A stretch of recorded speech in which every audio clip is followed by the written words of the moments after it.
नमस्कार, कंज्यूमर अड्डा में आपका स्वागत है। आपके साथ मैं हूं विपिन भट्ट। और आज समझ ही गए होंगे आप, पीछे जो लिखा है बड़ी ईएमआई कैसे हो भरपाई, क्यों? क्योंकि आरबीआई ने बढ़ा दी है ब्याज दरें। आरबीआई ने रेपो रेट बढ़ाया, और जब आरबीआई रेपो रेट बढ़ाता है तो सभी बैंक अपने कर्ज महंगे कर देते हैं। यानी जो लोन आप लेते हैं, चाहे वो होम लोन हो, ऑटो लोन हो, पर्सनल लोन हो, कई प्रकार के दूसरे लोन्स हो, उसमें आपको ज्यादा ब्याज देना पड़ता है। अब ये भी है कि नए ग्राहकों के लिए तो नए ये महंगा होता ही है, लेकिन जो पुराने ग्राहक हैं उनके लिए भी लोन्स महंगे हो जाते हैं, खासतौर पे होम लोन, क्योंकि अब ज्यादातर बैंकों के लोन जो है वो एक्सटर्नल बेंचमार्क से जुड़े हैं, जो कि होता है रेपो रेट, उसमें बढ़ोतरी मतलब आपके होम लोन में बढ़ोतरी। और हुआ यह है कि लगातार तीसरी बार ये ब्याज दरें बढ़ी हैं। ऐसे में अब ग्राहकों के माथे पे थोड़ी चिंता की लकीरें जरूर पड़ी हैं। तो चलिए अब आज यही बातचीत करेंगे कि ये जो ब्याज दरों के बढ़ने का सिलसिला है, ये अभी कितना और जाना है, जो बढ़ोतरी हो रही है वो आप पे कैसे पास ऑन होती है, आपके लोन पर क्या इंपैक्ट पड़ता है, किस तरीके के एडजस्टमेंट आप कर सकते हैं, और कोई तरीका है क्या कि आप ये जो बढ़ोतरी हो रही है, जो ये अनायास झटका आपको लग रहा है, उससे कोई बचाव का तरीका हो। ये सारी बातचीत आज हम करने वाले हैं। हमारे साथ कुछ खास मेहमान होंगे, लेकिन जरा देख लेते हैं कि हुआ क्या है। तो देखिए, ये जो ब्याज दरें बढ़ी हैं, मैंने कहा ना लगातार तीसरी बार है। तो 4 अप्रैल को हमने देखा था पहली बढ़ोतरी हुई थी 4.4% या 40 बेसिस पॉइंट जिसको कहते हैं। रेपो रेट तब 4 पे हुआ करती थी, बढ़ के पहुंच गई 4.4% पर। फिर 8 जून को ये हुई आधा परसेंट की बढ़ोतरी, तो ये पहुंच गई 4.9% पर। 5 अगस्त को ये होती है 5.5% यानी आधा परसेंट की बढ़ोतरी, तो अब हो गया रेपो रेट 5.4%। तो आप देखें तो करीब करीब ये 1.5% के आसपास अब बढ़ गया, 10 बेसिस पॉइंट उसमें कम है। अब आपका होम लोन, उस पर क्या अंतर पड़ता है? देखिए, अब जब बढ़ोतरी हुई थी वही तारीखें हम पकड़ रहे हैं। 4 अप्रैल को अगर 7% पे आपको होम लोन मिल रहा था, तो पहुंच गया 7.4% पे। जितना रेपो रेट बढ़ा उतना ये लोन भी महंगा हो गया। 8 जून को 7.4 से ये पहुंच गया 7.9 पर। और अब जो बढ़ोतरी हुई है आधा परसेंट की ओर, तो अब ये करीब करीब 8.5% टच कर गया। अब अलग अलग बैंक के थोड़े अलग अलग तौर तरीके होते हैं किस तरीके से अपने होम लोन को डिजाइन करते हैं, लेकिन मोटा मोटी यही रहेगा कि 8 से 8.5% के बीच अब इफेक्टिव रेट ऑफ इंटरेस्ट आपका पहुंच जाने वाला है, जहां तक होम लोन की बात है। बाकी लोन्स भी महंगे तो होने ही हैं।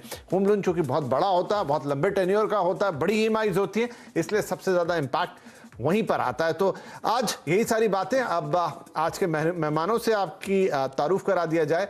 rupiapesa.com के एमडी मुकेश पांडे कार्यक्रम में जुड़ रहे हैं, फाइनेंशियल एक्सपर्ट किशोर सुब्रमण्यम और पैसा बाजार के सीनियर डायरेक्टर गौरव अग्रवाल। आप सभी का बहुत बहुत स्वागत है। किशोर, हम आपसे शुरुआत करते हैं। आरबीआई ने ये लगातार तीसरी बार ब्याज दरों में बढ़ोतरी की है। संकेत ये भी है कि नहीं मालूम कि ये बढ़ोतरी कब तक जारी रहेगी, आगे और बढ़ोतरी हो सकती है। तो पहला सवाल तो दर्शकों के मन में यही है कि यहां तक तो जो बढ़ा वो बढ़ा, क्या आगे ये और बढ़ता हुआ दिखाई देगा?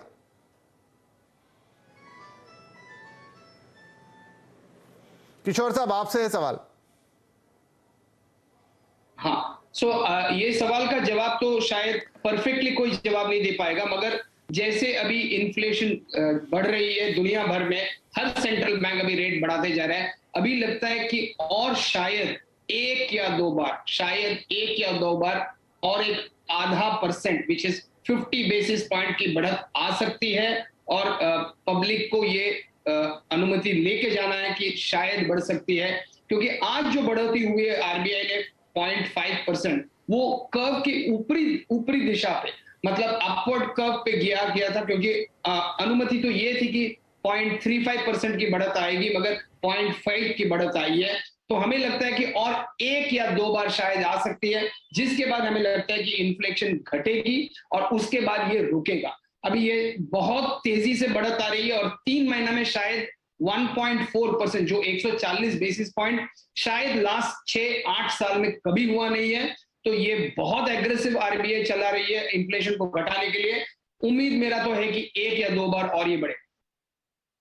और बढ़ेगा 50 बेसिस पॉइंट तक, ये और बढ़ सकता है। घर खरीदारों के, कंज्यूमर्स के तो दिल बैठे जा रहे हैं, क्योंकि 3 महीने के अंदर आपने भी कहा कि 6-8 साल में इतनी तेज बढ़ोतरी कभी देखी नहीं। कहां 6.5% पे चले गए थे, बैंक बड़े बड़े एडवर्टाइज दे रहे थे, और अब ये 8%, 8.5% को टच कर रहे हैं। खैर, जो हुआ वो हुआ, अभी आगे के लिए और तैयार रहना है।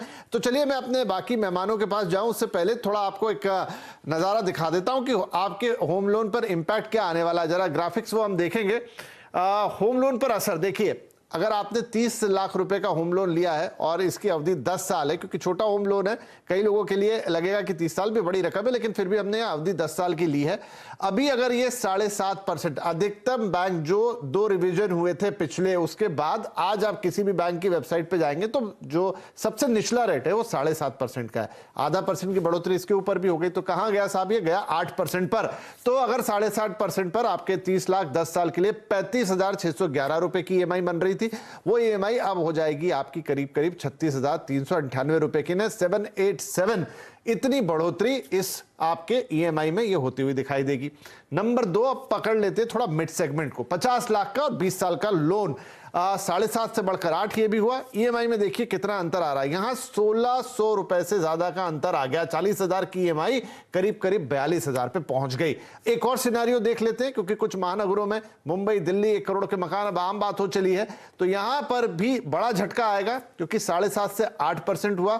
20 साल की अवधि है, क्योंकि रकम बड़ी है, 1 करोड़ की रकम है, तो यहां पर आपका जो जेब कटेगी वो करीब करीब 3,000 रुपए से, उससे थोड़ी सी ज्यादा यहां पर आपकी ईएमआई में बढ़ोतरी हो जाएगी। अब एक सिनेरियो, अब आपके बैंक के हिसाब से आपने किस इंटरेस्ट पे लोन लिया था, किसी को 6.5 मिला है, किसी को 6.8 मिला है, तो वहां से वो और ऊंचा जाता हुआ दिखाई देगा।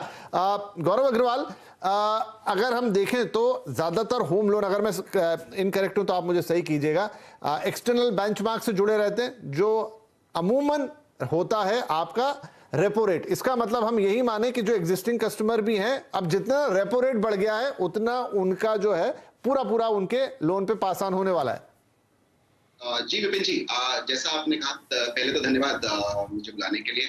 और जैसा आपने कहा कि 2019 के बाद कि जितने भी लोन दिए गए हैं, मोस्टली आप देखेंगे कि वो रेपो रेट से ही लिंक्ड होंगे। बहुत कम अब उसके अलावा किसी चीज से लिंक होते हैं। एंड जैसा आपने कहा कि जैसे जैसे रेपो रेट बढ़ेगा, सीधे सीधे आपका ईएमआई बढ़ना शुरू हो जाएगा। अगर आप देखेंगे एग्जिस्टिंग बोरोवर जो कि ऑलरेडी लोन ले चुके हैं कस्टमर, हर एक कस्टमर के मोस्टली फ्लोटिंग रेट पे ही लोन मिलेंगे आपको। और फ्लोटिंग रेट पे हर एक बोरोवर के पास एक रीसेट फ्रीक्वेंसी बैंक देता है, जो कि 1 से 3 महीने के बीच में रहती है, कि हर 1 या 2 महीना या 3 महीने वो रेट बढ़ा सकते हैं। तो जैसे ही वो फ्रीक्वेंसी आपकी आएगी, वो डेट आएगी, बैंक आपका रेट ऑटोमेटिकली बढ़ा देगा। बैंक आपको ये ऑलरेडी बता चुके हैं पहले कि हम हर रीसेट डेट पे कर सकते हैं। जैसा आपने कहा कि करीब करीब 20 साल के लोन पे करीब करीब आप मान लीजिए कि 30 रुपए पर लाख की ईएमआई आपकी बढ़ जाएगी।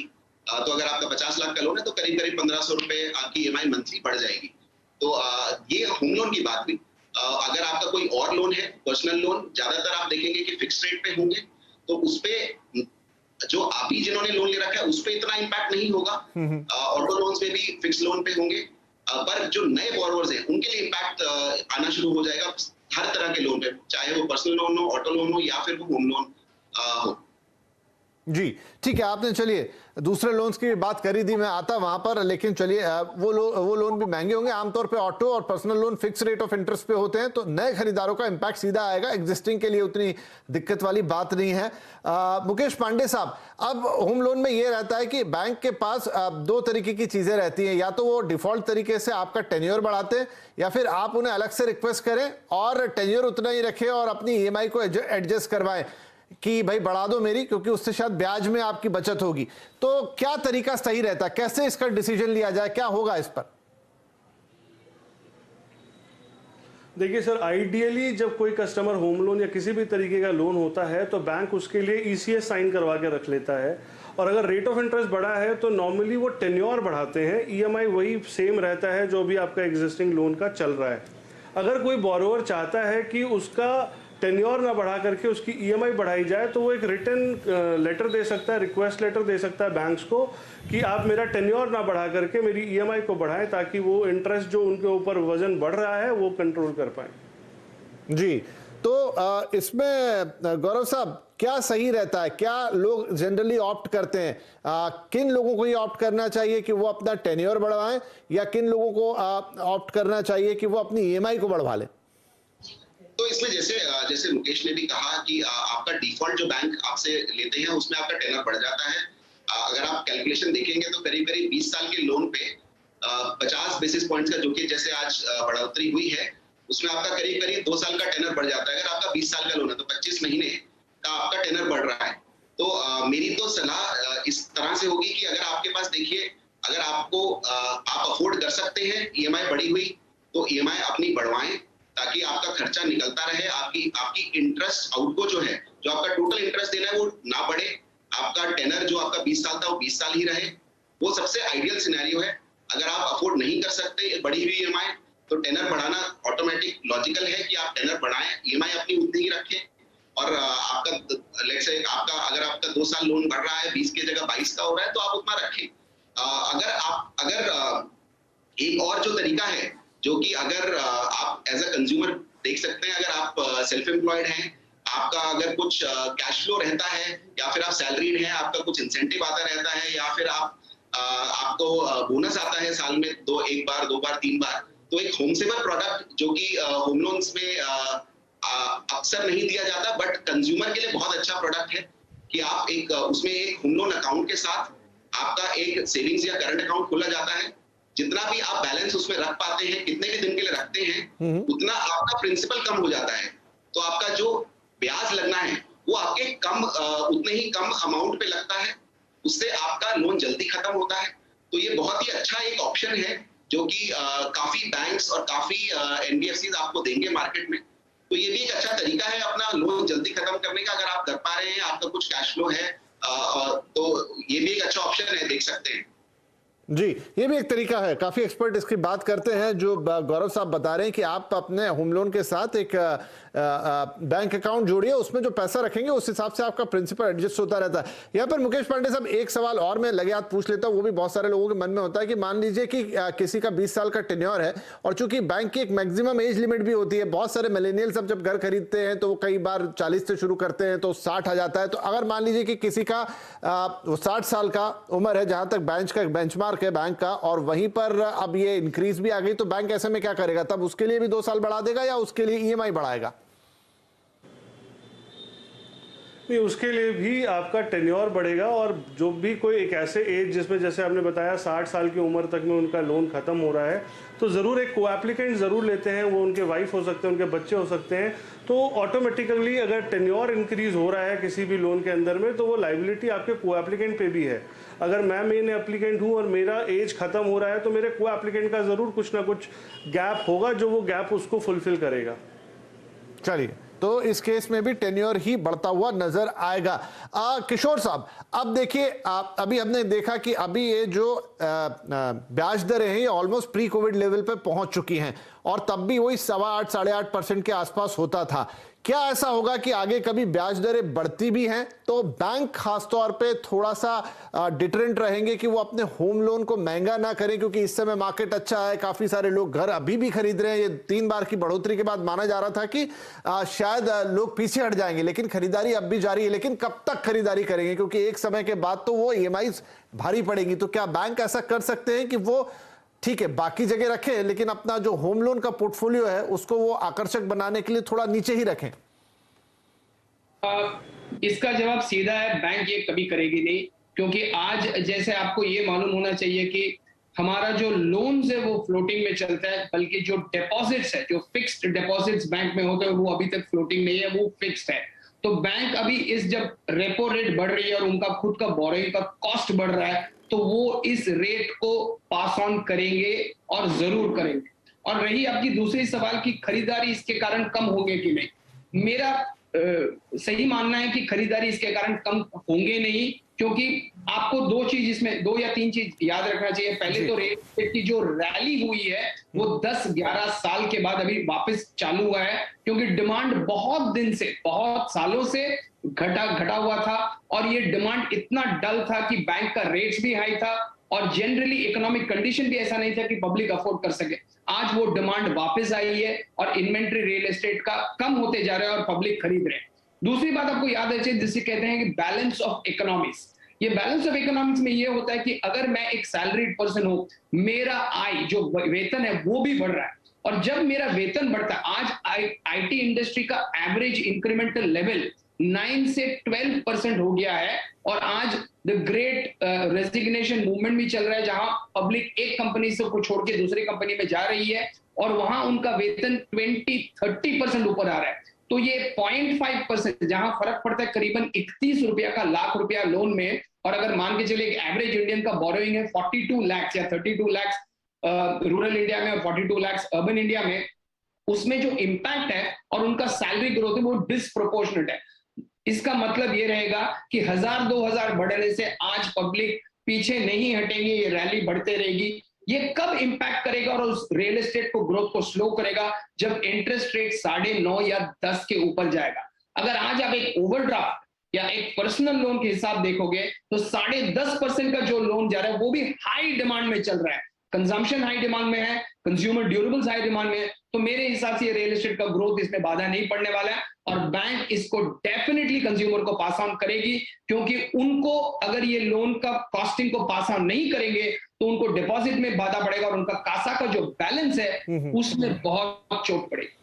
ठीक है जी, चलिए, तो उम्मीद कम है कि अब जैसे जैसे रेपो रेट बढ़ेंगे तो बैंक जो आकर्षक होम लोन की दरें दे रहे थे या आपको किसी भी लोन की दरें दे रहे थे वो बढ़ना तय है। ऐसे में अब बड़ा सवाल ये उठेगा कि क्या आपके लिए लोन लेना इस वक्त वाजिब है? अगर लेना है तो किन बातों का ध्यान रखना है? बड़े लोन के लिए किन बातों का ध्यान रखना है? दूसरे जो ऑटो या पर्सनल लोन है उसमें आप क्या कर सकते हैं ताकि आपको बेस्ट डील मिले? ये सारी बातें हम करेंगे, लेकिन अब बात करते हैं कि अगर आप नया लोन लेने का मन बना रहे हैं तो आपके लिए क्या बातें जो ध्यान में आपको रखनी चाहिए। गौरव अग्रवाल साहब, तो क्या होगा, क्या जो नए बोरोवर्स हैं, अभी वैसे एक्सप्लेन किया किशोर जी ने काफी हद तक कि उतना फर्क नहीं पड़ेगा, बट स्टिल बहुत सारे लोग जो ऑन द लाइन होते हैं, ऑन द वर्ज होते हैं, उनके लिए मैटर करता है कि भाई अगर इतने तक मेरी ईएमआई बन रही तो ठीक है। मेरे ख्याल से पहले कैलकुलेशन ही कोई लोन लेने वाला ये करता है कि इसकी ईएमआई कितनी आएगी और उसका मेरी लाइफ पे कितना इंपैक्ट आएगा। तो अब नए सिनेरियो में लोगों को क्या देखना होगा?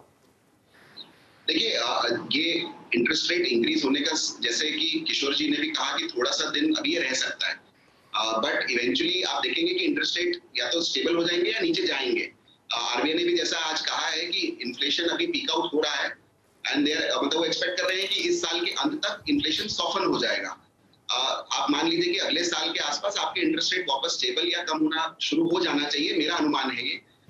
ऐसे सिनेरियो में अगर आपको नया लोन आप लेना चाह रहे हैं तो मेरे हिसाब से आपकी जरूरत क्या है उसके हिसाब से आप सोचें।